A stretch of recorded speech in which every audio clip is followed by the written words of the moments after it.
células, tá certo? Tá sendo gravado, sim. Né? E ao final desses 120 dias, a hemácia, ela vai perdendo a sua função, né? A hemácia, ela vai ficando envelhecida, ela vai ficando mais enrijecida, né? Ela perde a sua capacidade de passar através dos capilares, porque a hemácia, ela tem um citoesqueleto, né? Que permite com que ela passe através da rede capilar, se deformando e depois voltando à sua forma original, sem haver nenhum dano estrutural à célula, né?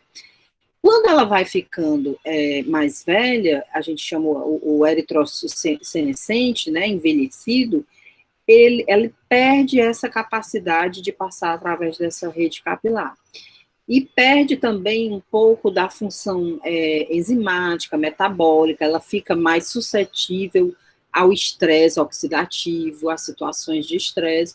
E aí, quando o sistema retículo endotelial, que é formado por quem? Fígado, baço, macrófagos, né? Ele detecta que essa hemácia ela não está com a sua função na sua plenitude, o que é que ele faz? Ele vai englobar essa hemácia, vai fagocitar e vai fazer a eliminação, a destruição dessa hemácia, né? A gente vai ver como é que vai acontecer. Então, com esse pool de hemácias que vão sendo destruídos, a gente cai o nosso conteúdo de oxigênio ligado à hemácia, né? E essa pequena redução é suficiente para que lá nas células renais, né,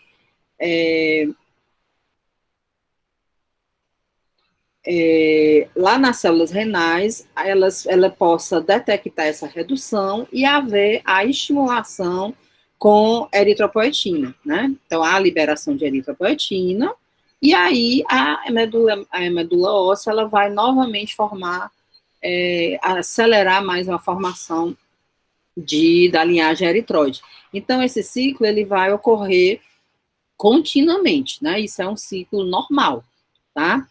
Na hemólise, o que é que vai acontecer? Essa destruição, ela vai estar aumentada por algum motivo, né? Existem várias causas, a gente vai ver daqui a pouco qual, né?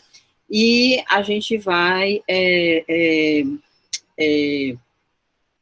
entender como é que isso vai acontecer de forma acelerada, né? Então, durante o período de vida da hemácia, o que é que vai acontecer? A hemácia, ela vai percorrer uma distância de aproximadamente 200 quilômetros, né, passando pelos capilares. Ela enfrenta uma turbulência grande, porque ela vai passar por vasos estreitos, né, sinuosos, tá? Muitas vezes. Então, para que ela faça esse tipo de função, é necessário que a hemácia seja uma célula metabolicamente ativa, ela tem que ter energia, né? Ela tem que ser uma célula que se proteja contra o estresse a que ela vai ser submetida, tá? Então, tem que ter um suprimento contínuo, adequado de glicose para a produção de energia, né?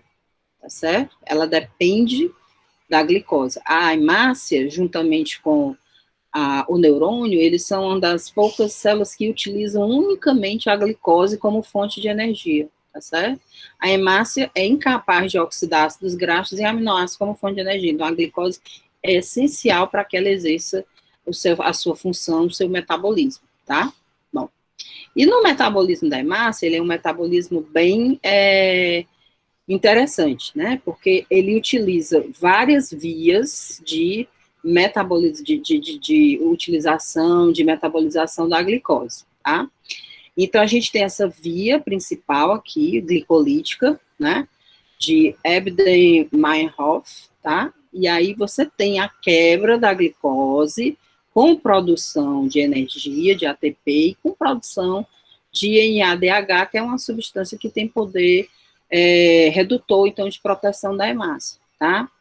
Você tem também aqui, paralelamente, essa via de desvio da pentose, né, que vai ter ação da glicose 6-fosfato desidrogenase, essa enzimazinha aqui vai ser importante, a gente vai ver lá na frente que existe uma doença alteração geneticamente dessa deficiência dessa enzima, onde essa via ela vai estar prejudicada e, portanto, a capacidade de produção metabólica da hemácia vai estar reduzida, né?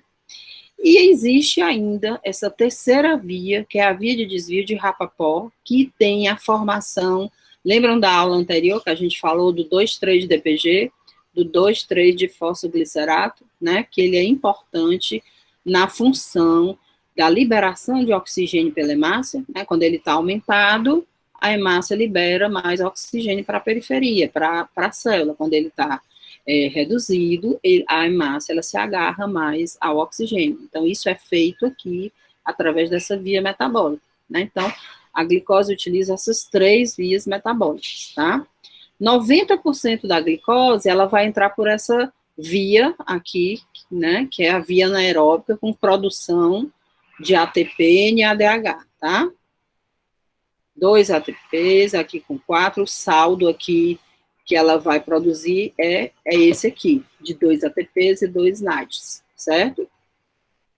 Aí, naquela via paralela, que é a via das pentoses, é uma via que é muito relacionada à proteção da hemácia, né? Como eu falei para vocês, a hemácia, ela vai, imagine que ela vai ser, vai viajar através do sistema cardiovascular, só que ela vai passar por locais extremamente adversos, turbulentos, estreitos, né, com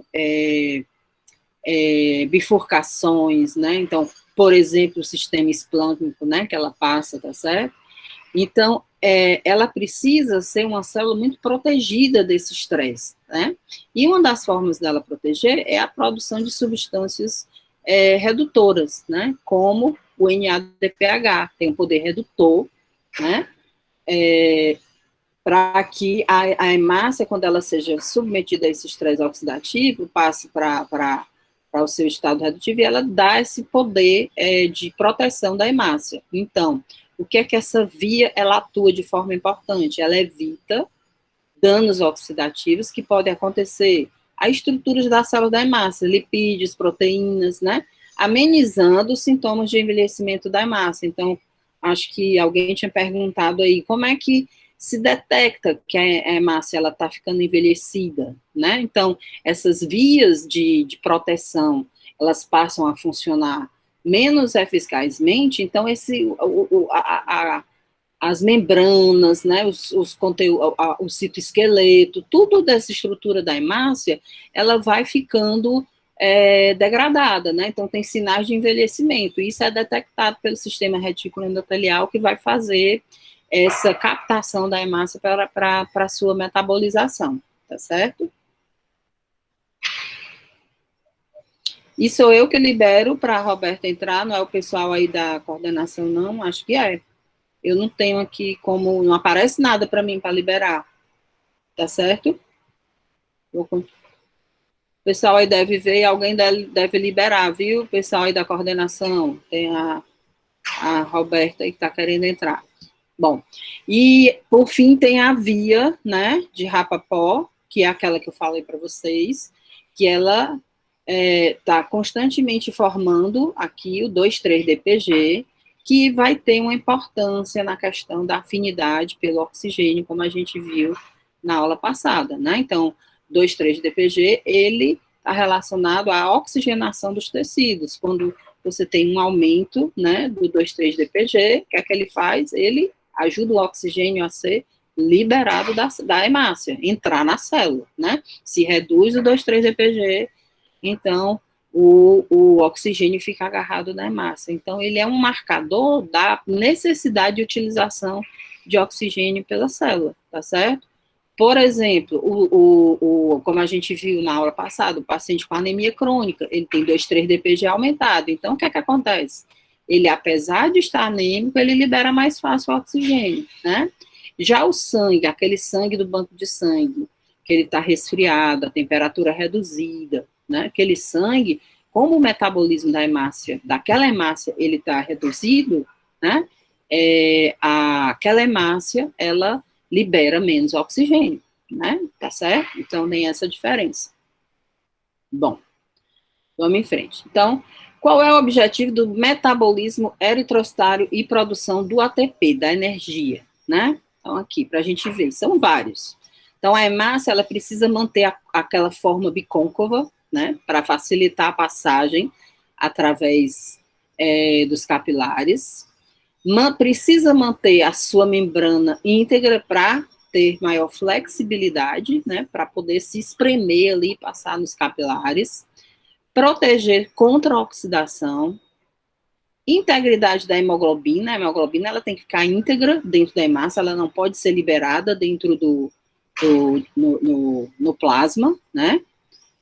Integridade da membrana lipídica e manter ativo as funções enzimáticas, como, por exemplo, a bomba de sódio, potássio, ATPase. Então, aquele metabolismo eritrocitário é essencial para que ela tenha todas essas funções íntegras e ela possa exercer sua função adequada. Se por algum motivo alguma dessas funções ela não está bem, aquela hemácia ela já é feito um sensor, vamos dizer assim, de que aquela hemácia ela não está bem e ela tem que ser retirada da circulação para vir uma outra novinha, tá certo? É como se fosse um teste de qualidade constante que fica havendo ali da função da hemácia. Na hora que ela não está bem, ela é captada para que ela possa ser destruída, ok? Bom, então, o que é que acontece com o envelhecimento da hemácia, tá? As enzimas da via glicolítica, aquelas que a gente viu, se tornam menos efetivas, tá? A dificuldade de manter o ATP, se eu não tenho ATP suficiente, eu não consigo fazer todas aquelas funções que eu vi anteriormente, tá? As moléculas de hemoglobina, quando elas sofrem oxidação, elas se desnaturam, se ligam à membrana celular e podem até ser liberadas dentro do plasma, né? A concentração de hemoglobina intracelular aumenta, a membrana perde lipídios e a hemácia se torna semelhante a uma esfera. Ela perde aquela forma dela que a gente sabe que ela tem, né, naturalmente.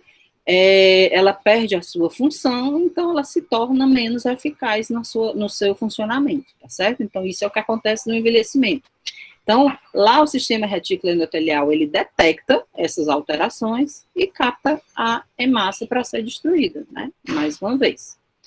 Bom, gente, que órgão vocês acham que é mais sensível em detectar a hemácia frágil ou defeituosa, né? A gente viu que ele é detectado pelos macrófagos, pelo fígado, né? Pelo baço, né? Então, a gente tem principalmente fígado e baço, certo? Então, quem que é mais sensível?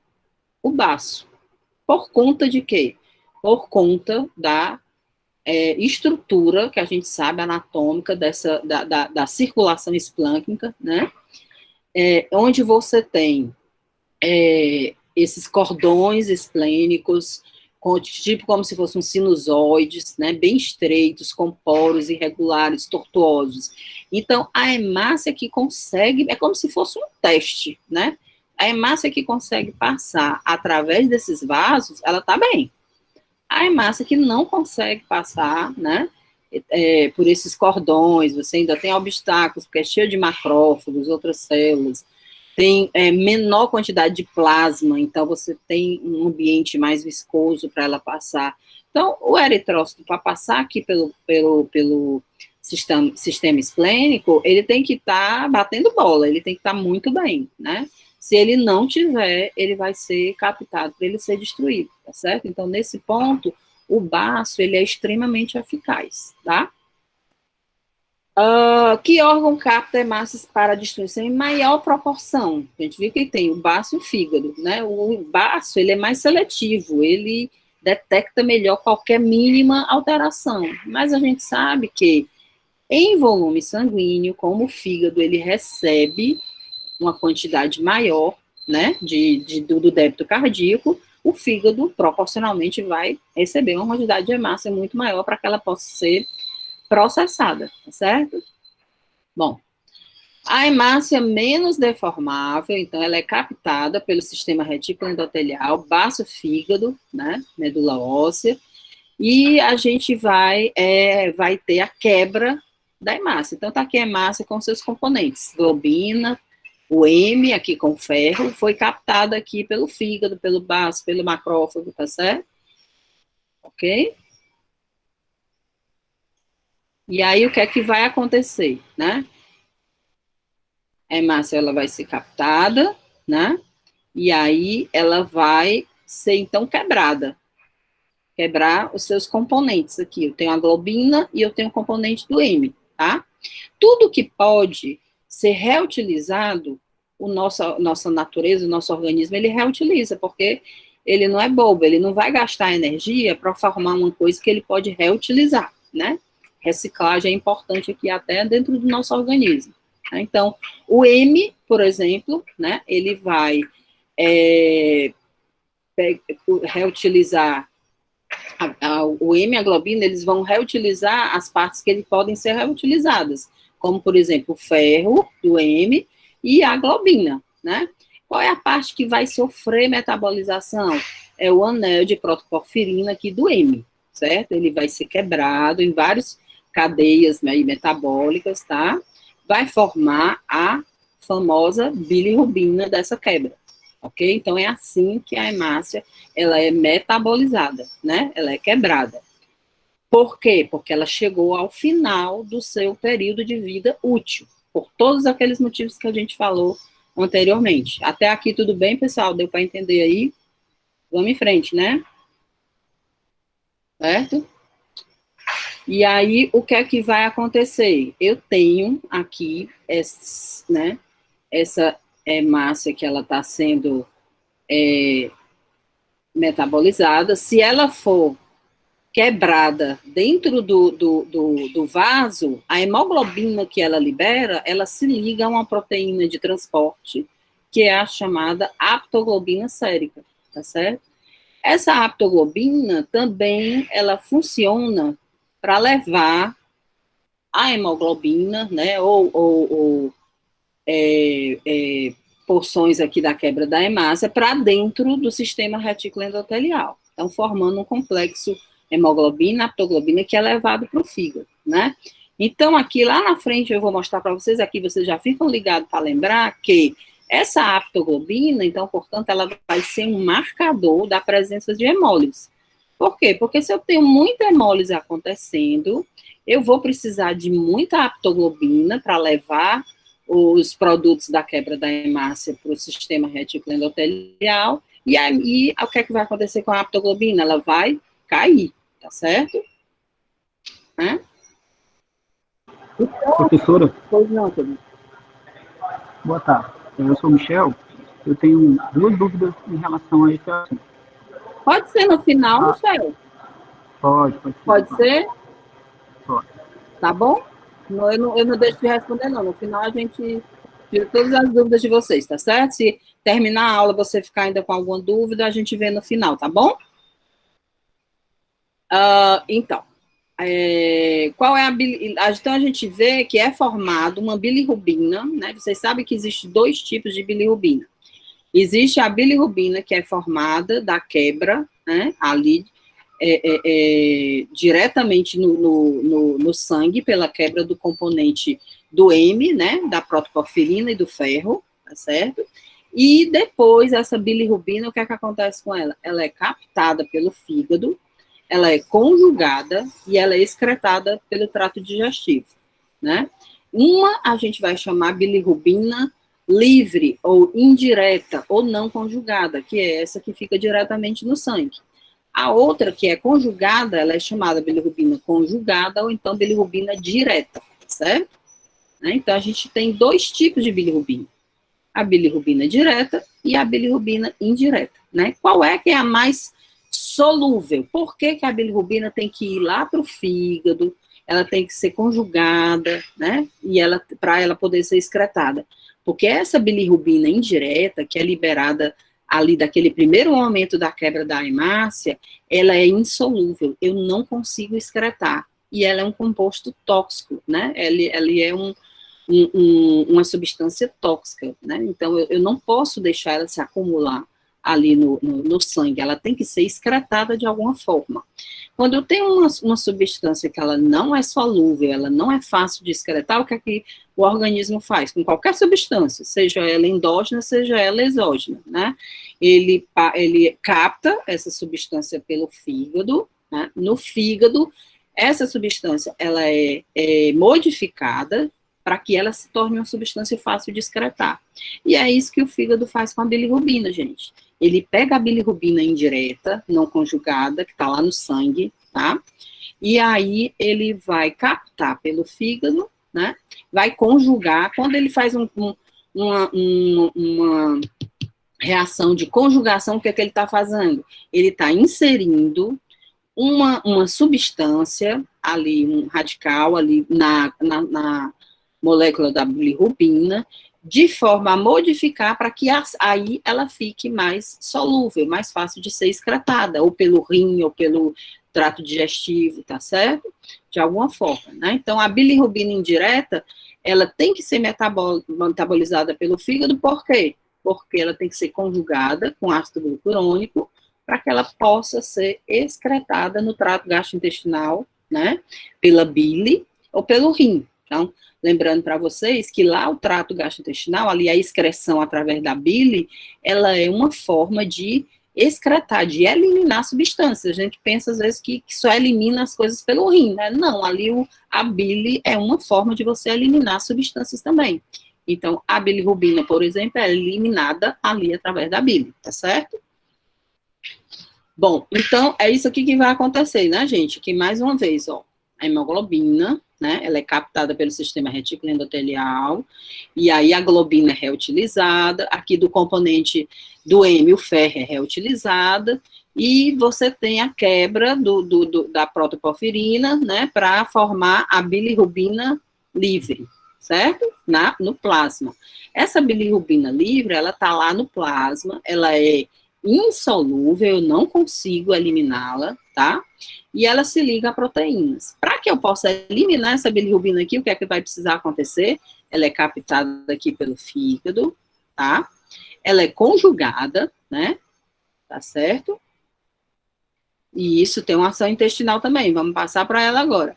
Ela é conjugada lá no trato gastrointestinal, ela sofre ação bacteriana e ela é transformada de bilirrubina em urobilinogênio e depois em esterco bilinogênio, né? E é, então, eliminada através do trato digestivo ali, juntamente com as fezes, né? E essa bilirrubina conjugada também, ela pode voltar para o plasma e daqui um pequeno percentual dela pode ser eliminada pelos rins na forma de urobilinogênio, no caso, urinário, tá certo?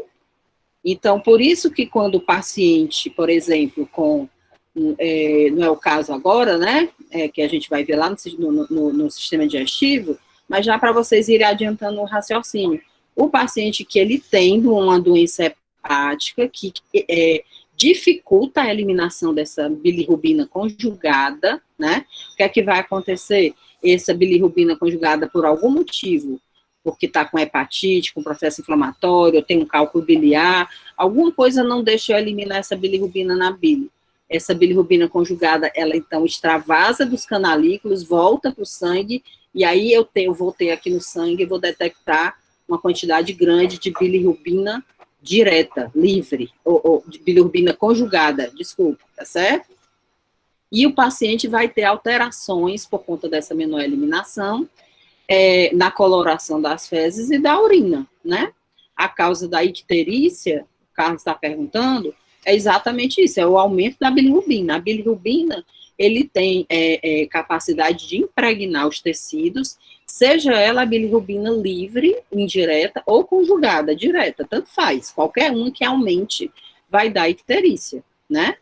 A causa do aumento da bilirrubina é que vai ser diferente, mas o sintoma do paciente vai ser o mesmo. Os dois, por exemplo, um paciente com hemólise, que ele apresenta aumento da bilirrubina livre, ele tem icterícia.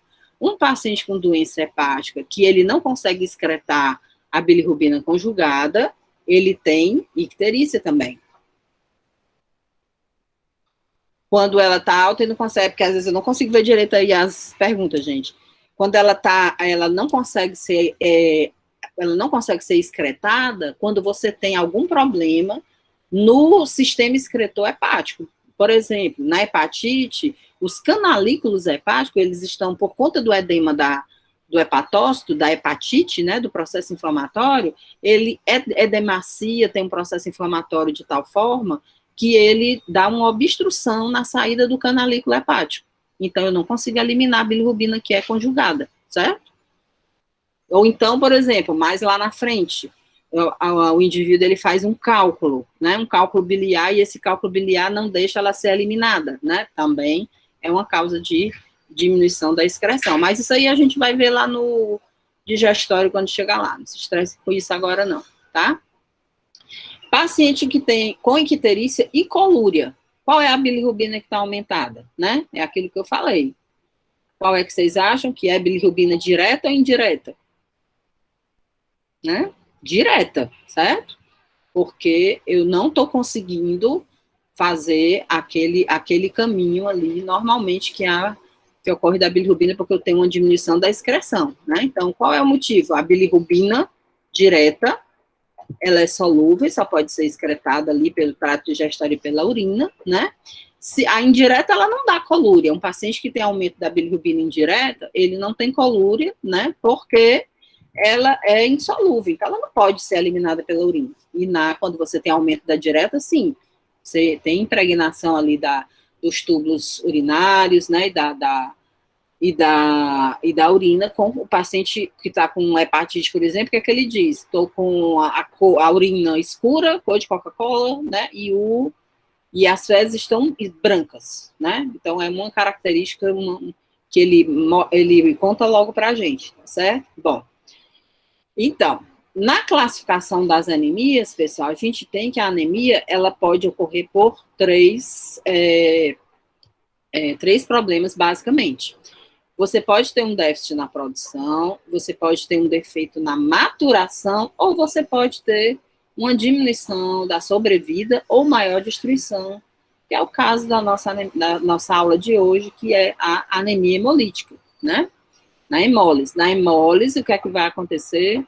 Você vai ter destruição ou remoção da hemácia da circulação antes do seu tempo de vida normal, da sua meia-vida normal, que é de 100 a 120 dias, como a gente viu lá no começo.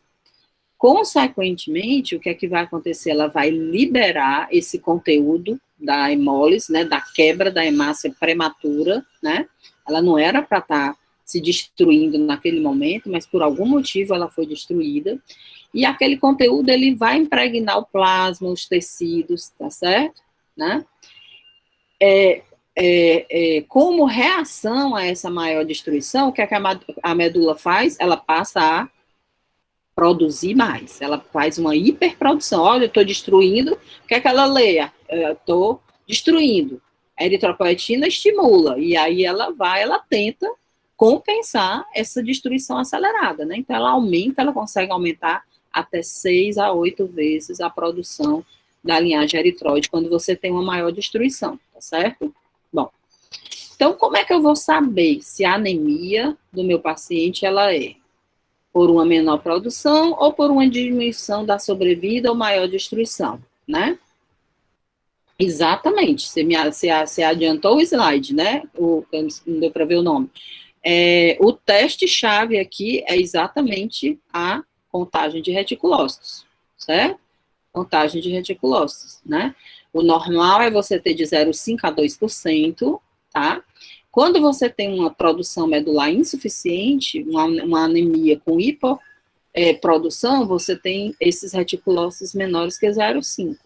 Quando você tem uma hiperprodução medular, que é o caso da anemia hemolítica, você vai ter mais de 2% de reticulócitos circulantes.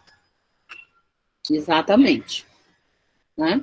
Bom, outro ponto importante, gente, para a gente entender, é onde ocorre a destruição da hemácia. Ela pode ocorrer, que a gente chama de hemólise extravascular. Onde é que ela ocorre? No sistema retículo endotelial, ali onde ela ocorre normalmente, né? Na hemólise extravascular, nada mais é do que vamos dizer assim, uma exacerbação do que já acontece naturalmente, tá certo? Naturalmente a gente viu que a hemácia é captada, BBB, né, e é destruída ali no fígado, baço, macrófagos e tal, né? Então, na hemólise extravascular, é aquilo ali que vai acontecer, só que em uma escala muito maior, Já na hemólise intravascular, não. A hemácia, ela já se quebra, né? Ela já é destruída ali dentro do vaso, né? Então, vai haver liberação de hemoglobina dentro do vaso, tá certo? Essa vai ser a grande diferença de um tipo de hemólise para outro, tá? Então, observem aqui, na hemólise extravascular, eu tenho aqui um eritrócito, tá? E aí, esse eritrócito, ele é captado, né, pelo sistema retículo endotelial. A hemoglobina, ela pega o componente do ferro e reutiliza lá no estoque, né, a partir aí da transferrina. A globina, ela é reutilizada, vai para o pool aí de aminoácidos, né, e a hemoglobina, ela vai ser quebrada, ali o componente do M, para formar a bilirrubina indireta, certo? A bilirrubina indireta, como eu falei para vocês, ela se liga aqui a proteínas plasmáticas, no caso, a albumina, tá? E aí ela entra no fígado, é conjugada, né? A partir do momento que ela é conjugada, ela se tornou solúvel, né? Quando ela se torna solúvel, ela pode, então, ser excretada através do trato digestório e do trato urinário, como urobilinogênio fecal e urinário. Pronto. Então, isso aqui na hemólise extravascular nada mais é do que o que acontece normalmente em uma escala maior, tá certo? Então, o que é que vai acontecer? Né? A bilirrubina aumenta, né? Até valores de, por exemplo, 4, 5, né? Desde que a função hepática esteja normal. Então, aqui nessa figurinha, você vê uma via normal de eliminação, formando urobilinogênio fecal e urinário, tá? E nessa de baixo, na anemia hemolítica, ele está usando a via de eliminação ao máximo, tanto digestória como urinária, mas mesmo assim, ele não consegue suprir a quantidade de hemácia destruída que chega para ser metabolizada. Então, você tem um aumento da bilirrubina indireta, mesmo usando o sistema aí de eliminação ao seu máximo, né? A não ser que seja uma hemólise extremamente discreta, mas normalmente, por mais que você aumente a eliminação, é percebido esse aumento da bilirrubina, certo? Na hemólise intravascular, o que é que vai acontecer? O eritrócito, ele pode sofrer o trauma, a lesão, diretamente no plasma, devido ao que? Traumatismo, como que, professora, o que é que pode causar? Por exemplo, pacientes que fazem hemodiálise, pacientes que fazem cirurgia cardíaca, que colocam o sangue naquela circulação extracorpórea, né? O que mais? Pacientes que têm prótese cardíaca, né? Valvar, tá certo? Ação de toxinas, né? Por exemplo, pacientes com liberação de toxinas, envenenamento, né? Tudo isso aqui pode levar a veneno de cobra, né? Muito comum da hemólise intravascular importante, tá certo? Então, esse eritrócito, ele é quebrado, tá? E aí, os produtos da quebra direta, né? Pode ser também autoimune, né? Tá certo? Um anticorpo contra aqui o eritrócito. E aí, ele vai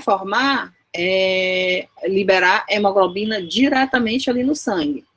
Inicialmente, tetrâmeros de hemoglobina, né, que vão ser captados ali pela aptoglobina e levado para o hepatócito, tá? E vai sofrer o restante do processo normal, conjugação e eliminação, mas uma parte dessa hemoglobina, ela é eliminada diretamente aqui pelo rim. E aí o paciente, ele apresenta hemoglobinúria, né? A perda de hemoglobina pela urina. E deposição do pigmento aí da hemoglobina, né? Que é da hemociderina, nos túbulos renais. E aí forma uma condição também que a gente chama hemocidenúria, tá certo? Boa tarde, professora. Boa tarde. Boa tarde. A senhora pode ocultar o aviso de compartilhamento da senhora, que está no canto, só apertar em ocultar, lá embaixo. Embaixo do slide. Tá. Isso. Obrigado. Ai, desculpa, porque fica... Tá bom, fica atrapalhando, né? Pronto. Isso, Melhorou? Melhorou? Melhorou? Isso, eu acho que eu tenho toque, professor, aí me incomoda. Não, tá bom. Também eu não sabia disso, foi bom que você me ensinou. Bom, então, a hemólise, né? Então, ela pode ser extravascular ou intravascular, tá certo? A extravascular, ela vai ser, então, ocorrer no sistema retículo endotelial, e a intravascular, como o nome está dizendo, vai ocorrer dentro do vaso, né? A extravascular, ela é a forma mais comum, gente. A intravascular é mais rara, né?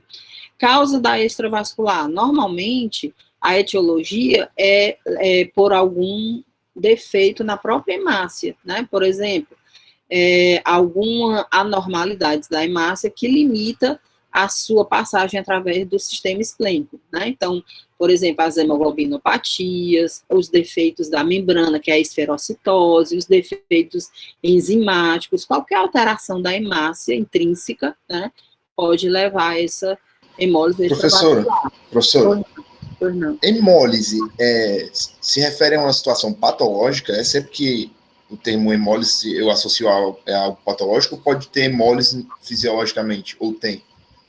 Não, a hemólise, ele é mais relacionado a um termo patológico mesmo, né? Tipo assim, qual a diferença da hemólise para... O que ocorre normalmente ali é a metabolização, a quebra da hemácia. Não é uma hemólise. Uma hemólise é uma destruição da hemácia antes do tempo previsto. Uma sobrevida diminuída. Tá certo? Então, é diferente da hemocaterese, né? A hemocaterese é fisiológica, né? Exatamente, a hemocaterese é fisiológica, exatamente. Certo? Então, a extravascular, ela vai ocorrer, né, por características da hemácia ou por anormalidades de superfície, como, por exemplo, na autoimune, né, por ação das imunoglobulinas ou do complemento. A intravascular, ela vai ocorrer por trauma, como a gente mostrei para vocês, né, hemodiálise, cirurgia cardíaca, reações transfusionais, né? As reações transfusionais, elas podem dar reação hemólise intravascular ou extravascular, dependendo do grau de ação imunológica, né? Se for, por exemplo, uma ação intensa do complemento, a ação autoimune ela é tão violenta que ela já ocorre ali no intravascular. E algumas vezes não, ela é uma ação menos intensa e ela ocorre no extravascular. Algumas drogas são associadas à hemólise, a gente vai ver lá na frente. Toxinas exógenas, que eu falei para vocês, é o caso do envenenamento, né? Então, aí, a hemólise intravascular, tá certo? E extravascular, que são algumas causas, né? Na intravascular, você vê que são situações mais raras, né? Queimados, veneno de cobra, hemoglobinúria paroxística noturna, que é um defeito adquirido da membrana, púrpuras, síndrome hemolítico urêmico, CVD, vasculites, prótese valvar cardíaca, malária, transfusão incompatível, né? A infecções também pode ser malária, clostridium, tá certo? E na extravascular, a gente tem os defeitos de membrana, esferocitose. Você vê que na extravascular, normalmente, tirando aqui as autoimunes, normalmente vai ocorrer por um defeito na própria hemácia, né? Aqui da membrana, esferocitose, né? Aqui da via enzimática, né? Das enzimas, certo? As hemoglobinopatias, e entra aqui também as autoimunes, né? Quando elas são menos intensas, tá? Então, na hemólise extravascular, a hemácia ela é captada, a gente já viu isso, né? A globina, ela é reutilizada, o ferro, reutilizado, e a parte da protoporfirina, ela é metabolizada em bilirrubina, né? Na hemólise intravascular, a hemoglobina é liberada no vaso sanguíneo diretamente. Essa hemoglobina, ela se liga muito à aptoglobina, tá? E aí eu vou ter uma queda importante da aptoglobina. Na extravascular você também tem queda da aptoglobina, mas aqui a queda ela é muito mais intensa, né? Aqui você vai ter também ligação à albumina, né? E aumento da hemoglobina livre né? E você vai ter hemoglobinúria e hemocidenúria, tá certo? Ó, aqui também a gente vai ter uma redução da haptoglobina, mas em um grau menor. Bom. Professora? Pois não. Os produtos da hemólise são os mesmos da hemocaterese ou não? Da bilirrubina? Tá falando da bilirrubina? Isso. Sim, são os mesmos, a não ser a hemólise intravascular, que você tem liberação de hemoglobina direto no sangue, isso aí não ocorre normalmente, né? Mas a formação de bilirrubina indireta, normalmente você tem, né? Em pequena quantidade da destruição normal da hemácia. Certo? Se você for dosar a bilirrubina de uma pessoa que não tem hemólise nenhuma, você tem uma pequena quantidade de bilirrubina ali detectada indireta, né? E que aquilo ali é do que está ocorrendo normalmente, tá certo? Era isso que você queria perguntar? Era isso, obrigado. Não. Bom, então, outra forma de classificar também a hemólise, gente, é quanto ao tipo de defeito, certo? Então, você tem o defeito que a gente chama intracorpuscular ou extracorpuscular. Aí, esse aqui, o nome ele é bem autoexplicativo, né? O intracorpuscular quer dizer o quê? É um defeito intrínseco da hemácia. Por exemplo, a hemoglobinopatia, né? Na anemia falciforme, você tem a hemoglobina S por troca de um aminoácido, né? E essa hemoglobina, ela é diferente, ela torna a hemácia mais suscetível à destruição, certo? Podendo desencadear a anemia hemolítica. Alterações na membrana, no caso da esferocitose, também você tem determinado geneticamente que aquela hemácia, ela tem um citoesqueleto diferente, ela é mais rígida, ela é esférica, não consegue se deformar para entrar dentro dos capilares, né? E você tem as alterações do metabolismo intracelular da hemácia, que no caso são os defeitos enzimáticos determinados congenitamente. Os defeitos extracorpusculares são os de causa imune, né, ou não imune. São os defeitos que não são ligados à estrutura da hemácia em si, né? Então, na imune, você tem formação de anticorpos dirigidos contra algum componente da membrana da hemácia. E na não imune, você tem, por exemplo, o indivíduo que ele tem uma esplenomegalia, o fígado, que a gente já viu que ele já tem uma estrutura vascular toda propícia à dificuldade da passagem da hemácia. Quando esse baço, eu falei fígado, é baço, viu, pessoal? Quando esse baço ele está aumentado, né, numa esplenomegalia, aí você tem estase e mais uma propensão ainda maior de aprisionamento e destruição da hemácia, tá certo? Então, em situações que você tem esplenomegalia, né, baço aumentado, você pode ter uma maior propensão também a fazer hemólise. Trauma, né, e toxina são outras situações não imunes que podem determinar o processo hemolítico, tá? Professora? Então, pois não. E a sincronia na maturação nucleocitoplasmática? Ela está inserida em qual processo aí, desse que a senhora falou? Como é? Por que não acontece a maturação das hemácias? Às vezes Sim. Acontece uma falta de sincronia entre a fase que ela está sendo formada e a maturação. Exatamente. Esse processo, ele vai caber aonde? Esse processo aí, ele entra nas anemias megaloblásticas, né, que você tem um defeito na maturação, mas aí ele não se encaixa aqui na hemólise. Ok, obrigado. Certo? Bom, então, gente, a gente viu que a gente tem os defeitos intracorpusculares e extracorpusculares, né? Então, saber a etiologia da anemia hemolítica do paciente, ela é extremamente importante, principalmente quando você decide que você vai transfundir o paciente, né? Então, quando você transfunde um paciente que ele tem uma suspeita de ter anemia hemolítica, você tem que ter muito cuidado, né? Por quê? A sobrevida das hemácias, se o defeito das hemácias ela é intracorpuscular, como é que ela vai ser? Qual é a diferença se ele é intra ou extracorpuscular, né? É que vocês acham? como é a sobrevida das hemácias transfundidas se o defeito é intracorpuscular. Por exemplo, transfundir um paciente que tenha uma esferocitose. A meia-vida vai ser normal dessas hemácias ou elas vão ser hemolizadas também, né? A meia-vida dele é normal, porque o defeito é da hemácia do paciente, né? Então, esse sangue que você vai transfundir, ele não vai ser hemolizado. No entanto, quando você tem um defeito extracorpuscular, muita atenção, porque você pode piorar o quadro de hemólise, né? Então, a meia-vida vai estar diminuída. Então, esse próprio sangue que você vai transfundir, ele também pode ser hemolizado, tá certo? Dependendo da causa, né? Então, isso daí tem que ser levado em consideração quando você vai decidir transfundir um paciente com anemia hemolítica. No laboratório, né, nos achados laboratoriais, o que é que a gente vai encontrar? A gente vai encontrar uma série de alterações, né?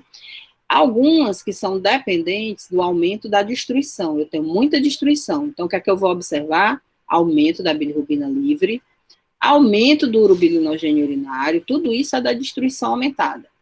Do aumento do esterco bilinogênio fecal, mesma coisa. Diminuição da haptoglobina, que está sendo mais utilizada, né?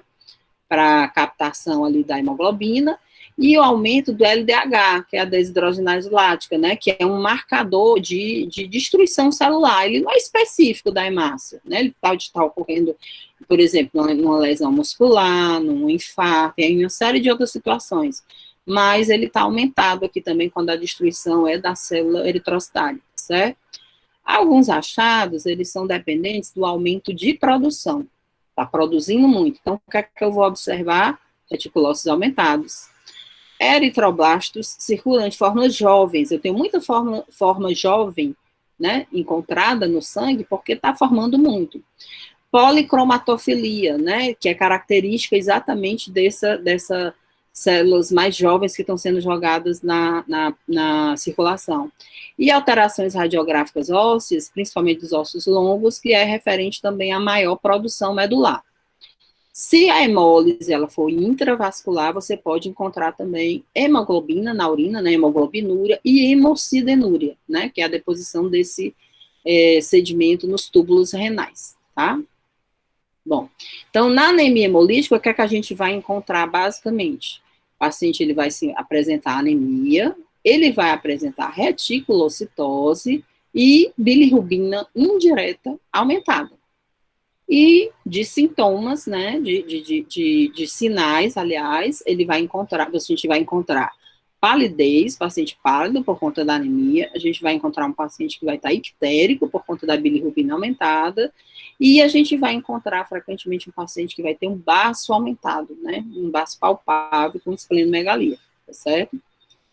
Professora? Bom, pois não. Pediram para eu perguntar aqui por que a transfusão, no caso de extra pode piorar e por que pode aumentar a resposta imune ou inflamatória. Não falei que podia aumentar a resposta imune ou inflamatória, não. Aí é por conta de quem está perguntando. O que eu falei foi que quando você tem um defeito que é extracorpuscular, por exemplo, você tem um anticorpo, você tem um trauma mecânico, você tem uma prótese cardíaca, é uma hemodiálise, é uma infecção, tipo malária, tá certo? Então, a causa da hemólise não é porque a hemácia é defeituosa, é porque tem alguma outra coisa que está destruindo a hemácia, tá certo? Compreendeu até aqui? Então, se eu for e eu transfundo um sangue, que teoricamente esse sangue aqui, ele tá normal, né, o sangue do banco de sangue, e eu vou colocar dentro do ambiente, no caso, dentro do corpo da pessoa, onde está havendo destruição de uma causa extracorpuscular, mesmo esse sangue, ele pode ser hemolizado também, tá certo? Deu para entender? Entendi. É como se colocasse mais combustível no fogo, né? Aumentasse... Pode-se dizer assim. Tá entendendo? É como se a gente, por exemplo, se está tendo um ambiente ali que está tendo uma situação adversa, né? E a situação adversa não é do ambiente, do local, tudo que eu colocar naquele ambiente vai sofrer a mesma situação adversa, tá certo? Então, no caso aqui da hemácia, é isso daí. Deu para entender, pessoal? Entendeu? Sim.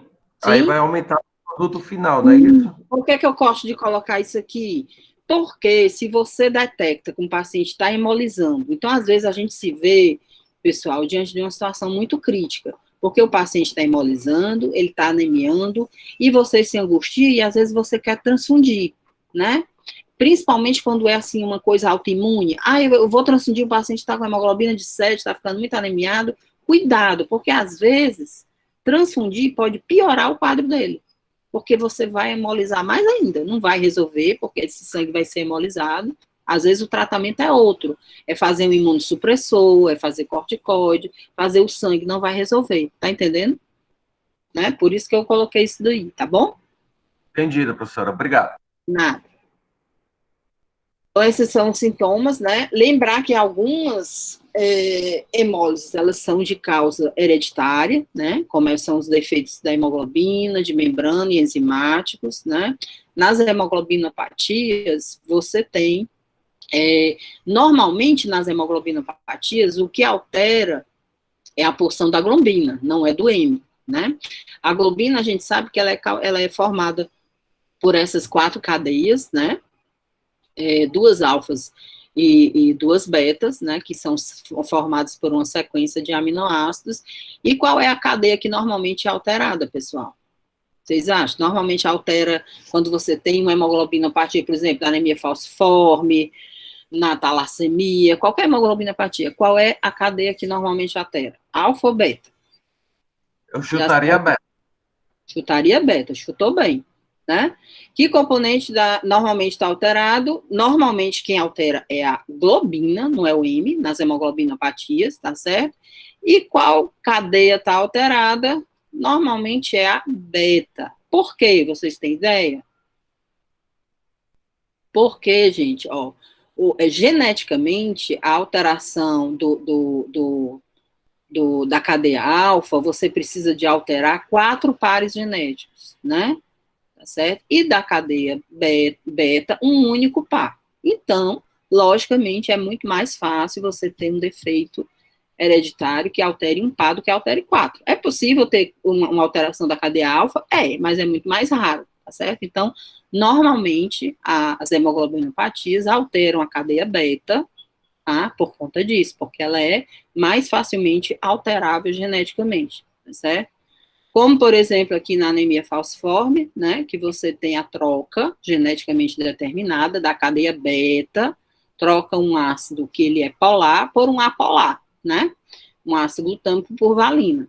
E essa hemoglobina S, ela tem baixa, ela se precipita quando ela está em baixas concentrações de oxigênio, situações de hipóxia, ou situações de estresse, às vezes só a passagem através dos capilares é suficiente para que ela sofra estresse e se precipite em forma de cristais, adquirindo essa forma de foice, né? Então, ela é hemolizada, certo? Esse motivo da cadeia beta ser hemolizada é mais ou menos pelo mesmo motivo Não, de a cadeia algum... beta não é que ela é hemolizada, ela é a que está alterada, certo? Geneticamente, ó. Ela não é formada por uma sequência de aminoácidos. Então, no lugar do ácido glutâmico, eu tenho uma valina, tá certo? É a cadeia que está alterada. E, então, eu tenho uma hemoglobina que ela é diferente. A sequência de aminoácidos dessa hemoglobina S é diferente da hemoglobina A, tá? Entendi. É porque eu fiz a associação que tem um grupo de streptococcus conhecido como beta-hemolíticos. Tem alguma razão de ser preferencialmente a cadeia beta?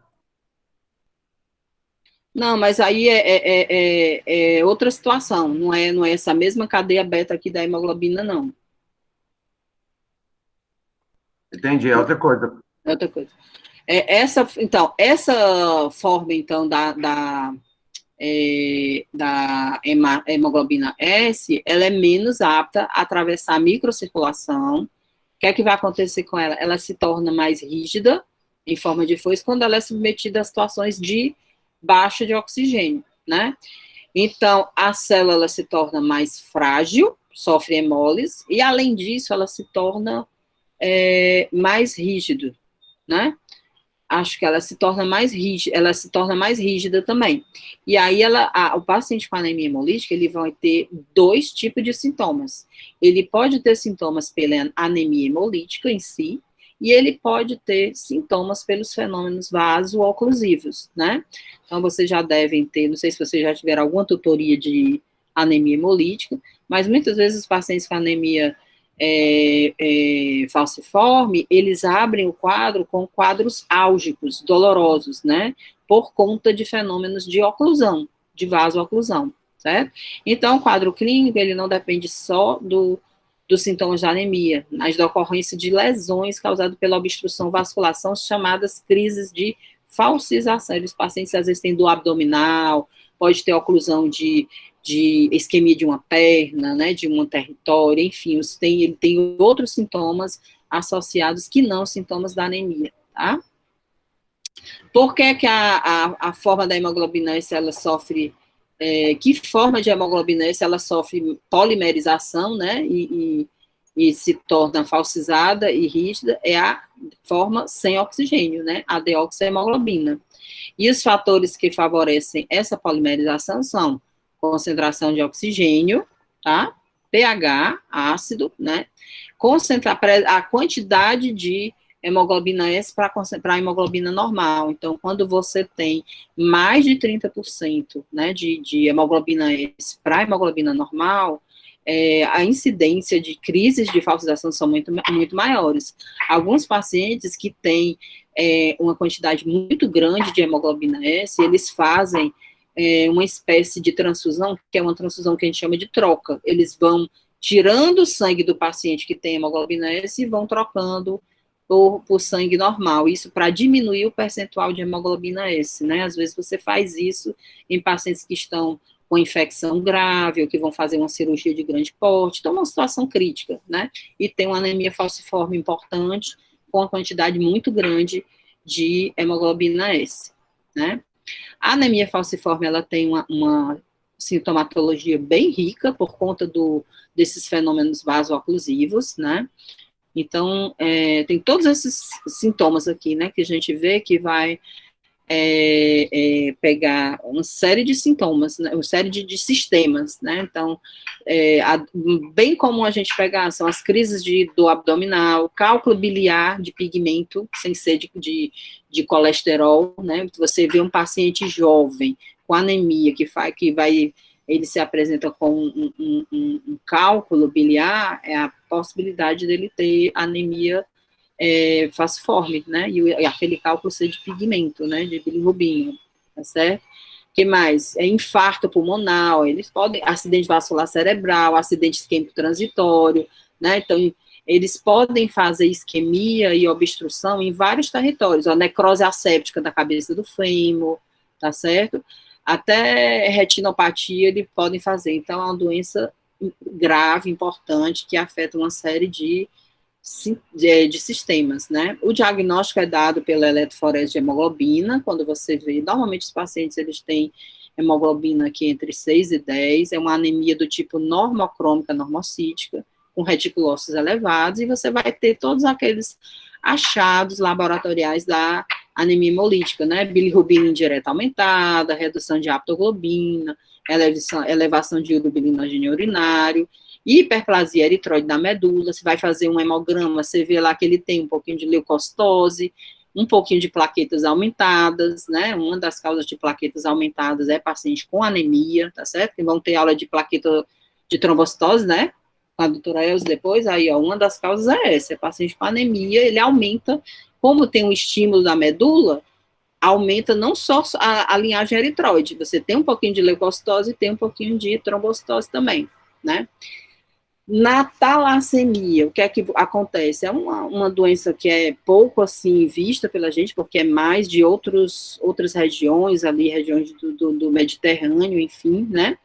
Mas que afeta também a cadeia, a globina, né? E ele pode afetar tanto a cadeia beta, que é o mais comum, como a gente viu, por conta da determinação genética, ou pode afetar a cadeia alfa também, dando a talassemia beta ou talassemia alfa, certo? E você ainda pode ter o traço talassêmico, que são os indivíduos heterozigotos, tá?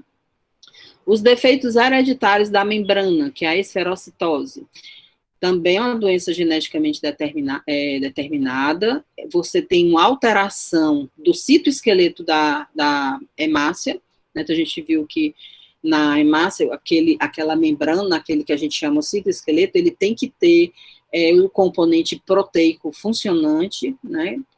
Contrátil, é como se ele fizesse uma contração e relaxamento ali do citoesqueleto para que ele possa ser comprimido e deformar, passar nos capilares e depois voltar ao normal. Como esses pacientes, eles não têm esse citoesqueleto normal que possa fazer essa alteração, ela é esférica, né, ela é rígida, quando ele passa através dos capilares, né, principalmente através do sistema esplâncnico, ele é captado, né, e destruído, tá certo? Anemia do tipo normo ou microcítica, e você vê os esferócitos, né, no esfregáceo, né? Dos defeitos enzimáticos, né? Nos defeitos enzimáticos você tem algum defeito, lembra daquelas vias que a gente falou lá no começo do metabolismo da hemácia? Pois bem, então, algumas enzimas daquelas, elas podem ser defeituosas geneticamente, como a glicose 6-fosfato desidrogenase, tá certo? Ou a pirovato quinase, né? Lá da primeira via de Ebden, Meinhof, ou da via das pentoses, que é a mais famosa, né? A glicose 6-fosfato desidrogenase. As funções da glicose 6-fosfato, a gente viu que ele tem um poder antioxidante, redutor, então a ausência dessa enzima funcionante vai fazer com que a hemácia tenha menor capacidade de ser protegida diante de estresse, diante de hipóxia, diante de infecção, tá certo? Né? Então, você tem essa via aqui, ó, que está prejudicada pela deficiência da enzima. Então, quando você tem estresse oxidativo, medicamentos, né, alguns medicamentos podem desencadear infecção, né, então essas situações podem levar a maior destruição da hemácia, certo? Isso aí é só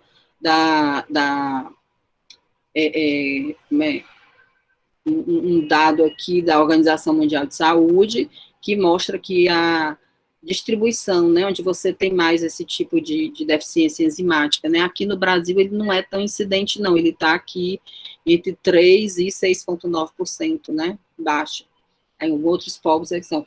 Esses aqui são essa lista, esses pacientes que têm esse tipo de deficiência, eles têm que têm que saber dessa lista imensa aqui, né, de medicamentos, bem conhecida é a história com as sulfas, né, que a dapsona também, todos esses medicamentos, eles podem precipitar maior necessidade de proteção da hemácia, e quando o paciente tem deficiência, eles desencadeiam uma crise hemolítica mais grave, né, então esses pacientes têm que ser conhecidos, e esses pacientes não podem usar esse tipo de medicamento, tá certo? Principalmente esses dois aí que estão marcados, dapsona e sulfoxona, tá? Passando aqui para a anemia hemolítica adquirida, né, a gente tem as anemias hemolíticas imunes, tá, que podem ser por anticorpos IgG e IgM, a gente chama do anticorpos IgG anticorpos quentes, porque eles reagem mais à temperatura corporal, e dos anticorpos frios, porque eles reagem mais a uma temperatura um pouco mais fria, são do tipo IgM. São também aqui as anemias hemolíticas aloimunes, né, por incompatibilidade sanguínea, por exemplo, e ação de drogas. E aí a gente ainda tem as de causa mecânica, né, que entra aqui aquelas que eu falei, insuficiência renal, circulação extracorpórea, né, microangiopática, hepática, próteses valvulares, os defeitos de membrana adquirido e as infecções, como malária e clostridium, né. Então, de autoanticorpos, a gente tem aqui, né, da autoimune, a gente tem os aloanticorpos, autoanticorpos e ação das drogas, esses três tipos de anemia hemolítica autoimune, né. Os autoanticorpos, IgM, os aloanticorpos, quando você faz anticorpos contra hemácias que não as suas, né, que é o caso da transfusão, da gravidez, da incompatibilidade materno-fetal, tá certo? E as drogas. Na anemia hemolítica autoimune, ela é caracterizada pela destruição precoce das hemácias, quando vai ocorrer o quê? Fixação de imunoglobulinas ou complemento, né, ou os dois, tá certo? Na superfície da membrana da hemácia. Ela pode ser causada por anticorpos A quente, do tipo IgG, ela é a mais comum, ó, 60% a 70%. Autoanticorpos A frio, do tipo IgM, 20% a 30%. A hemoglobinúria paroxística ao frio, ela é bem incomum, a 1%. Aí você vê em crianças, após infecções de via aérea superior, é como se fosse um defeito de membrana adquirido. E mista, né, um percentual aqui de 7% a 8%. Então, a anemia hemolítica autoimune por anticorpos quentes, o que é que vai ser? Você tem os anticorpos IgG, eles reagem à temperatura corporal de 37 graus, aproximadamente, com hemácia de qualquer grupo sanguíneo, né? Não há fixação completa do complemento e a hemácia é captada, então, pelo sistema retículo endotelial. Então, as imunoglobulinas se ligam, né, à hemácia, e lá no macrófago você tem uma porção que se liga à imunoglobulina e capta a hemácia. Por exemplo, que situações que a gente ocorre isso? Doenças do colágeno, né, dessas doenças autoimunes, de uma forma geral, podem cursar com anemia hemolítica autoimune também, linfomas, drogas, e pode ser idiopática de causa não conhecida, né. A anemia hemolítica por autoanticorpos do tipo frio, né, ela é do tipo IgM, certo? Então, aqui, você vê que a hemácia, ela já se liga aqui no sangue, e tem a ação do complemento. A ação do complemento, ela é inteira, ela é completa, dá uma lise celular muito mais intensa, por isso que a hemólise, ela é mais intensa e ela pode ocorrer já no intravascular, tá certo? Reage melhor ao frio do que em temperaturas mais baixas, tá certo? E em que situações que a gente vai ver isso? Infecções, como mononucleose, micoplasma, podem cursar com esse tipo de anemia hemolítica, e doenças linfoproliferativas, tá? Diagnóstico das anemias hemolíticas autoimunes, como é que a gente vai fazer o diagnóstico? A história clínica, né? O paciente que apresenta anemia, icterícia, né? Vai apresentar esses sintomas. Quando é um paciente com anemia falciforme, normalmente o quadro clínico ele é bem mais cheio, né, de achados.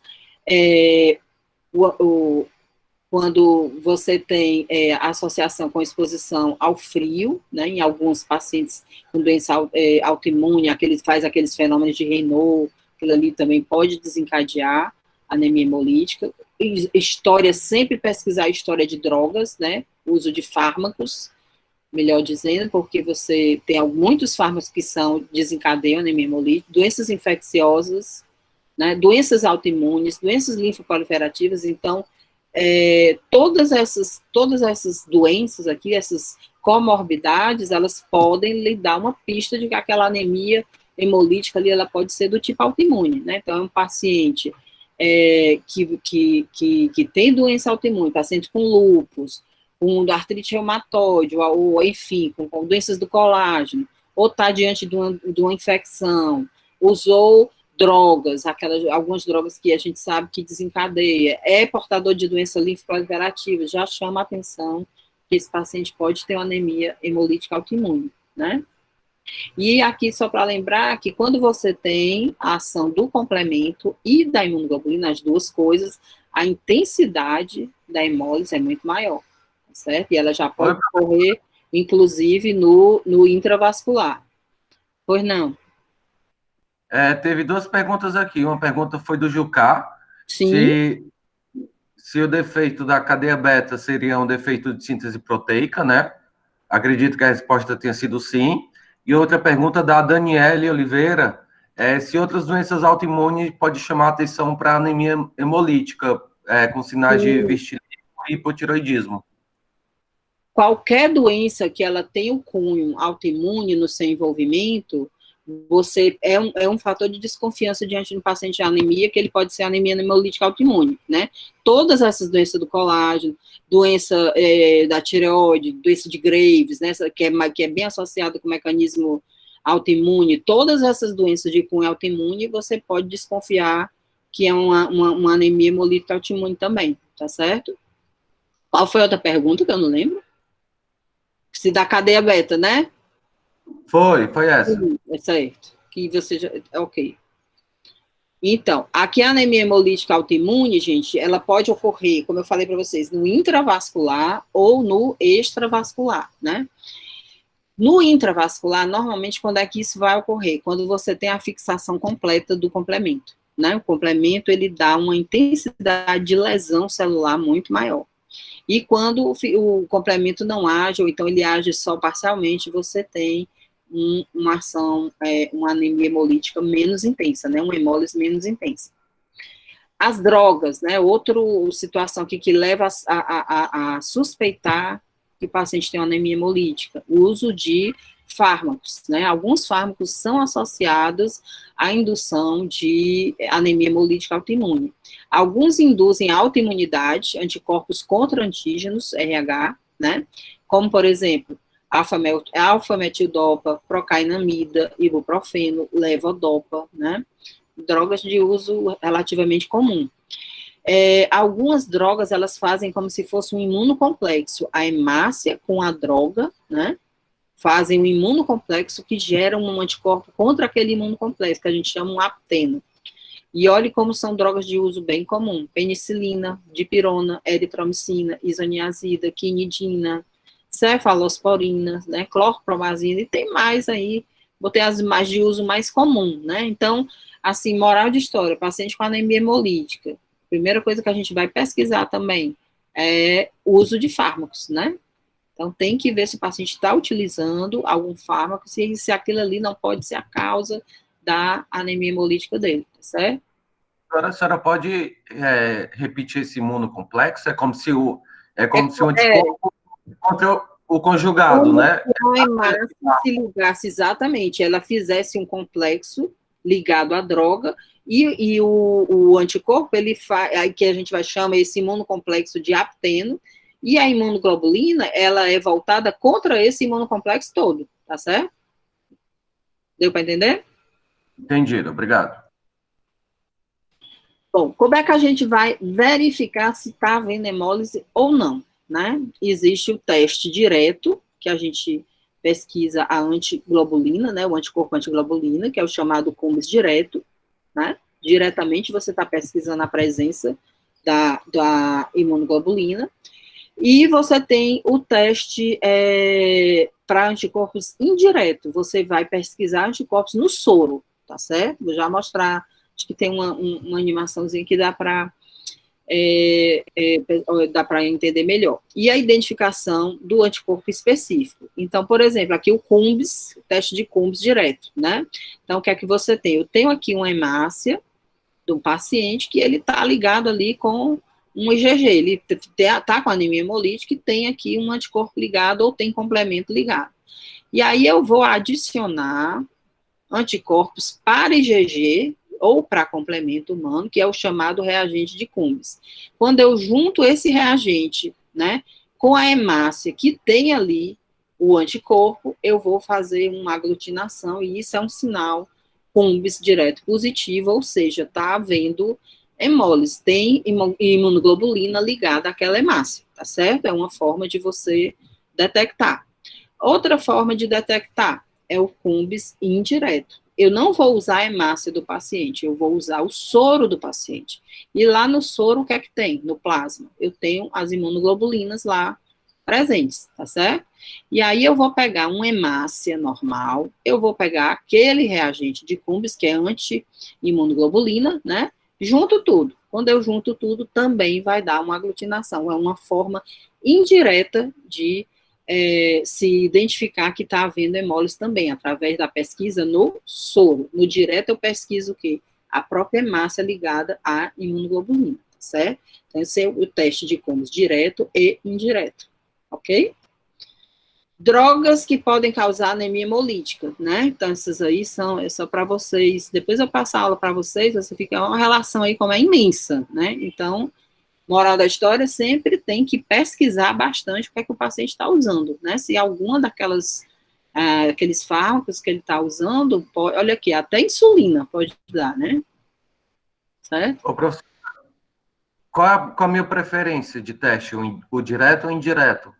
Normalmente se faz o direto. Quando o direto dá, você não consegue detectar, mas a sua suspeita permanece, né? Aí você faz o indireto, né? Ok, obrigado. Aí, para concluir, a gente tem aqui as anemias hemolíticas aloimunes. Então, nas aloimunes, o que é que está acontecendo? Eu tenho uma produção de anticorpos contra hemácias que são estranhas ao indivíduo, né? Não é contra as hemácias do indivíduo, mas de alguma forma houve uma exposição a uma hemácia que não é do próprio indivíduo, por isso que a gente chama de aloanticorpos. Então, isso é o que ocorre naturalmente ali, que a gente sabe, no sistema sanguíneo ABO, né? Isso pode ocorrer por conta de uma exposição prévia ao antígeno, né? E quando você tem esse tipo de anticorpo formado, como eu falei, ele é chamado de aloanticorpos. Aqui nas reações transfusionais, né, que a gente não sabe, onde você tem os aglutinogênios, né, e todo soro A, por exemplo, tem um anti-B, todo soro B tem um anti-A, por isso que a gente não pode fazer um sangue A no indivíduo B e vice-versa, né, o AB, ele não tem nenhum, porque ele tem os aglutinogênios A e B, né, então por isso que ele é o receptor universal e não pode doar para ninguém, e o O, ele não tem nenhum aglutinogênio, ele pode doar para todo mundo, né, por conta disso, certo? Então, aqui no sistema BO, isso daqui é a cadeia, né, de doação, eu falei para vocês, o B recebe de todo mundo, o O doa para todo mundo, né, o B, logicamente, ele pode receber do O e dele mesmo, o A do O e dele mesmo, tá certo? E o AB, ele só pode receber do próprio AB ou então do O, né? Por isso que ele é um sangue mais raro, certo? Além disso, você tem, além do sistema ABO, você tem o sistema RH, né? Positivo e negativo, que também tem essa mesma forma de incompatibilidade, que é o que ocorre aqui na doença hemolítica do recém-nascido, na incompatibilidade materno-fetal, onde você tem aqui, né, uma mãe, que ela é RH negativo, pai positivo, e o bebê, aquele é positivo. Então, o que é que vai acontecer? Essa mãe, ela vai formar anticorpos contra as hemácias positivas do bebê, vai hemolizar as hemácias do bebê, tá certo? Se ela não, é por isso que quando uma mulher que ela é negativa, ela vai engravidar, ela tem que fazer todo esse preparo no pré-natal para usar a dessensibilização, para que ela não faça esse tipo de reação, que é cada vez mais raro. Hoje, com o pré-natal, isso é muito raro a gente ver, né? Mas isso, quando não é detectado nem tratado, a criança ela pode hemolizar, fazer um quadro extremamente grave, que a gente chama doença hemolítica do recém-nascido. A criança hemoliza de uma forma tal que são os maiores valores de bilirrubina que eu já vi na vida, são valores de bilirrubina imensos, mais de 15, próximo a 20 de bilirrubina, né, a criança fica, e aquela bilirrubina ela é extremamente tóxica, né, então tem da toxicidade neurológica, e toxicidade cardíaca, e se isso não for tratado imediatamente, a criança vai a óbito. Então, o que é que se faz? Faz aquilo, do mesmo jeito que eu disse que pode fazer com o paciente com anemia falciforme, se faz no bebezinho, se faz um ex-sanguíneo, né? Troca o sangue do bebê por outro, para que ele possa melhorar, né, dessa situação, certo? E aí as mães, elas usam aí essa imunoglobulina anti-D, né? Para neutralizar o antígeno D presente nas hemácias, certo? Isso aí normalmente é feito pós-aborto, espontâneo, né? Durante o pré-natal também é feito, né? Até 72 horas após o parto. Esse cuidado se tem que ter com a gestante que RH negativo, né? Tá certo? Professora, Oi, querido. professora, essa relação dessa icterícia neonatal. A gente sabe que a bilirrubina, né, a icterícia vai se dar por conta da bilirrubina. Sim. E a gente sabe também que a bilirrubina ela vai surgir, ela vai ser aumentada na criança por conta de uma eritropoese ineficaz aí, né? Há uma quebra aí de uma célula que vai liberar essa bilirrubina no sangue e vai aumentar a icterícia. Agora, o que vai causar isso na criança? Eritropoese ineficaz. É porque ele tem destruição mesmo, né? É como se você imagine que é como se fosse. Imagine que o bebê a mãe é como se fosse uma bolsa de sangue que está entrando no bebê e essa bolsa de sangue é incompatível, certo? O que é que vai... aliás, o contrário, o bebê está na mãe, ele é como se fosse uma bolsa de sangue incompatível, certo? O que é que a mãe vai fazer com aquela bolsa de sangue? Vai hemolizar toda. Ela é incompatível com ela, tá entendendo? Então, é isso que vai acontecer. A mãe hemoliza toda as hemácias do bebê, né? Toda não, praticamente toda, né? Entendeu? Então, os exemplos que a gente vê de icterícia neonatal é por conta desse tipo de processo. Não, não é. Isso daqui é uma outra situação. Aquela icterícia que o bebezinho fica ali tomando sol, uma icteríciazinha leve, não sei o que, não tem nada a ver com isso aqui. Aquilo ali é por imaturidade, ainda do fígado, né, por uma série de situações de imaturidade. Não é hemólise, é diferente. Não é por incompatibilidade. Aquilo ali é muito comum, é icterícia do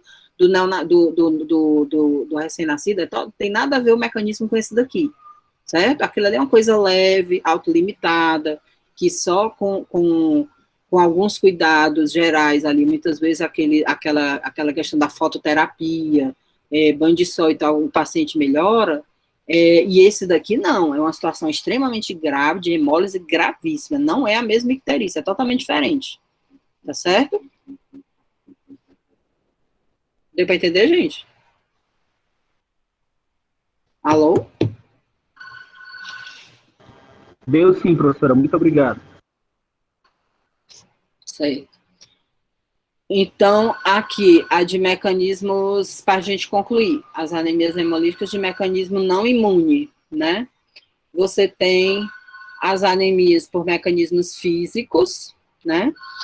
Que são hipertensão maligna, por exemplo, pode dar anemia hemolítica, porque é como se você fizesse uma espécie de estresse traumático ali nos vasos, que estão submetidos a uma pressão muito excessiva, as próteses cardíacas valvulares, a circulação extracorpórea, hemodiálise, né, e fístulas, né, vasos defeituosos, fístulas, e o hiperesplenismo, que é quando você tem ali um baço aumentado, né, com esplenomegalia, certo? Também você tem maior captação. E ainda temos a hemólise, que pode ser causada por infecção, no caso da malária, né, que ele tem o ciclo de reprodução do plasmódio dentro da hemácia, e ele culmina com o rompimento, né, da hemácia, certo? Também uma situação que você tem anemia hemolítica, tá? Isso aqui é um resumozinho, tem um capítulo no nosso livro de Fisiologia Aplicada à Clínica, que eu acredito que tenha na biblioteca, tem um capítulo que é só de anemia hemolítica, né, interessante para vocês acompanharem, e aqui é uma das tabelinhas que tem lá no livro, ele divide, né, hereditárias, adquiridas, o mecanismo que é responsável, né, um resumo de tudo que a gente falou, aqui o exemplo, né, e o local de hemólise, se ela é extravascular, ou se ela é intravascular, certo? E era isso, pessoal. Ficou alguma pergunta ainda? Ficou uma pergunta minha. Olha só, vou lá. Professora, a senhora falou que que as hemácias, elas sofrem uma checagem antes dela ir para a corrente sanguínea, certo? Essa checagem aí, ela tem a ver também com aquela eritropoese ineficaz, né? Que é tipo quando que são as células precursoras, propriamente dito, da hemácia madura. Eu queria saber se essa checagem ela se dá somente nas células eritróides, já ainda lá na medula óssea, né? Ou se ela vai acontecer também, ou se ela vai acontecer também na hemácia madura mesmo. Ela tem como a hemácia madura, depois de ser liberada na corrente sanguínea, ela sofrer esse processo de checagem. Uma hemácia normal. Uma hemácia normal. Isso. Eu não sei se eu estou entendendo exatamente o que, é que você está perguntando, mas o que é que eu estou entendendo que você está me perguntando? Que a hemácia, ela, tipo, foi liberada por engano para a corrente sanguínea. É isso? Ela não estava tão bem, foi liberada. Né? Exatamente. E eu acho que aí ela vai entrar como uma sobrevida menor. Tá entendendo? Ela foi liberada, vamos supor que ela passou, né? Despercebida ali. Talvez a doutora hematologista consiga falar melhor isso aí para vocês, mas o que eu entendo é que a hemácia, que ela, por acaso, ela passa nesse... Eu não sei nem se isso acontece com frequência, não sei realmente dizer para você. Se a hemácia, que ela não está completamente apta para exercer sua função, se ela é liberada. Tá entendendo? Se ela é liberada para chegar à corrente sanguínea, né? Se é uma hemácia que, teoricamente, ela não tem nada determinado para ela ter defeito. Quando é uma hemácia que ela vem com defeito, ela passa, né? Ela passa, ela tem hemoglobinopatia, alguma coisa. Mas se ela, por algum motivo, e qual seria o motivo que ela não vai ser tão apta? Por qual motivo ela não vai ser apta? Porque se ela, então, ela tem algum defeito. Ela tem algum defeito enzimático. Qual seria o motivo que ela não está tão apta para exercer a função? Né? Não, eu já entendi o que a senhora quis dizer. Está entendendo? Não tem por que isso acontecer, né? Se ela foi liberada e ela não exerce sua função adequadamente, ela tem algum defeito. Então, ela vai ser destruída antes do tempo. Né? Entendi. Então a gente pode chegar à conclusão de que esses processos de checagem, elas acontecem nas células eritróides antes de se formar a hemácia madura, né? Exatamente. Tá ok, obrigado. Nada. Professora? Pois não? Oi? Tem duas perguntas aqui da Dani Oliveira que ela pediu para deixar no final. A primeira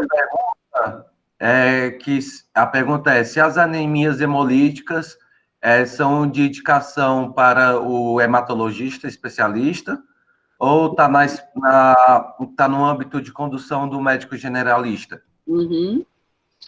Aí depende, eu acho que vai ter situações em que é interessante que ela seja acompanhada pelo hematologista. Isso cabe, por exemplo, mas os casos crônicos, por exemplo, uma anemia falciforme, né? Uma esferocitose, um defeito enzimático, que é uma coisa que é crônica, a pessoa vai ter toda a vida para acompanhar aquilo ali, tá certo? Mas existem algumas situações que ela vai ocorrer no âmbito de vamos dizer assim, de uma emergência, de uma cirurgia, de uma terapia intensiva, de outras situações, né? Por exemplo, você é nefrologista e o seu paciente está fazendo diálise e hemolizou. Aí você não precisa chamar o hematologista para tratar dessa diálise, né? Para tratar dessa hemólise. Você mesmo vai diagnosticar, vai tratar, vai fazer o que for preciso, né? Outra situação, você está na emergência e você faz um sangue e o paciente faz uma reação transfusional. Você vai tratar aquilo ali, você até comunica o serviço de hemoterapia, faz todo o processo que é preciso e tudo, mas o tratamento é do clínico que está atendendo, né? Então, acho que existem situações e situações. Quando é uma doença mais hematológica do paciente, né, que requer um acompanhamento mais crônico, aí eu acho que é o hematologista. Quando é uma situação aguda que envolve um achado hematológico de anemia hemolítica, Aí eu acho que é do tratamento do médico que está acompanhando. É o clínico, é o emergencista, é o pessoa da terapia intensiva, né? É o nefrologista, é quem tiver na hora ali. Certo? Entendido, obrigado. Aí a outra pergunta no caso de compatibilidade do fator RH. Como é que funciona a fototerapia e a degradação da bilirrubina? Como é? Vou repetir. No caso de incompatibilidade do fator RH. A criança ali, tu tá falando, quando a criança nasce com incompatibilidade materno-fetal, é isso? Aquela criança com eritroblastose? Não, professora, é aquela que você não tem a incompatibilidade do tipo sanguíneo, mas do fator RH. Aí a criança tem uma manifestação inicial, que ela é submetida muitas vezes à fototerapia para degradar aquela bilirrubina, porque ela fica meio molinha, fica ictérica, mas que isso não tem repercussões, porque isso parece que não hemoliza o sangue, né? Porque a incompatibilidade de fator RH é diferente da ABO. Não, a incompatibilidade RH, ela pode dar uma hemólise bem importante, é aquele caso que eu mostrei para vocês, da anemia hemolítica do recém-nascido, né? Perdão, professora, não é fator RH, não, é a incompatibilidade ABO. Quando o sanguíneo da criança é um e o da mãe é outro. Mas o fator RH é semelhante. Perdão. O RH é diferente. Dá uma anemia hemolítica bem importante. Muito importante. Por isso que você tem que, se é tão importante que quando você sabe que a mãe é negativa, você já tem que cuidar previamente, né? Para evitar que ela tenha. Já tem que fazer a dessensibilização. Mas a minha pergunta foi com relação a outra incompatibilidade, a do tipo sanguíneo. Do ABO? Do ABO. Com a criança? Sim. Mas normalmente você não tem, né? Do ABO. Como que você teria? Não tem hemólise, né? Hã? Normalmente você não tem hemólise, né? Não tem. Porque qualquer que seja o sangue do tipo ABO, não vai ser incompatível, né? Entendi. Ela faz só um quadrozinho